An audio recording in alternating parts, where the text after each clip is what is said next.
ஈரானுடனான பேச்சுவார்த்தையில் தனக்கு திருப்தியில்லை என தெரிவித்துள்ள அமெரிக்க அதிபர் ட்ரம்ப் ராணுவ பலத்தை காட்ட வேண்டிய கட்டாயத்திற்கு தள்ளப்படலாம் என பகிரங்கமாக எச்சரித்துள்ளார். உலகின் சக்தி வாய்ந்த போர்க்கப்பலை தொடர்ந்து இஸ்ரேல், சவுதி அரேபியா ஆகிய நாடுகளில் போர் விமானங்களையும் அமெரிக்கா குவித்து வருவது உச்சகட்ட பதற்றத்தை ஏற்படுத்தியுள்ளது.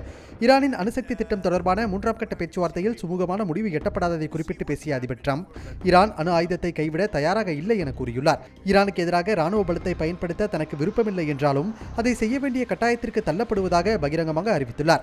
இதனால் ஈரானுக்கு எதிரான தாக்குதலை அமெரிக்கா எந்த நேரத்திலும் தொடங்கலாம் என்பதால் இந்தியா, சீனா, கனடா, அமெரிக்கா உள்ளிட்ட நாடுகள் தங்கள் குடிமக்களை ஈரானில் இருந்து உடனடியாக வெளியேறுமாறு அறிவுறுத்தியுள்ளன. இது தவிர ஈரானின் முக்கிய ராணுவ இடங்கள் மீதான கண்காணிப்பையும் அமெரிக்கா தீவிரப்படுத்தியுள்ளது. மேலும் சவுதியில் சுல்தான் விமான தளத்தில் குறைந்தது 43 போர் விமானங்களை அமெரிக்கா நிலைநிறுத்தியிருக்கும் செயற்கைக்கோள் படத்தையும் ராய்ட்டர்ஸ் செய்தி முகமை வெளியிட்டுள்ளது. அதேபோல F-22 ரக போர் விமானங்களையும் இஸ்ரேலில் உள்ள ராணுவ தளத்தில் அமெரிக்கா நிலைநிறுத்தியுள்ளது. கூடவே உலகின் மிகப்பெரிய போர்க்கப்பலான USS ஃபோர்டும் இஸ்ரேல் துறைமுகத்தை அடைந்து விட்டதாக தகவல் வெளியாகியுள்ளது.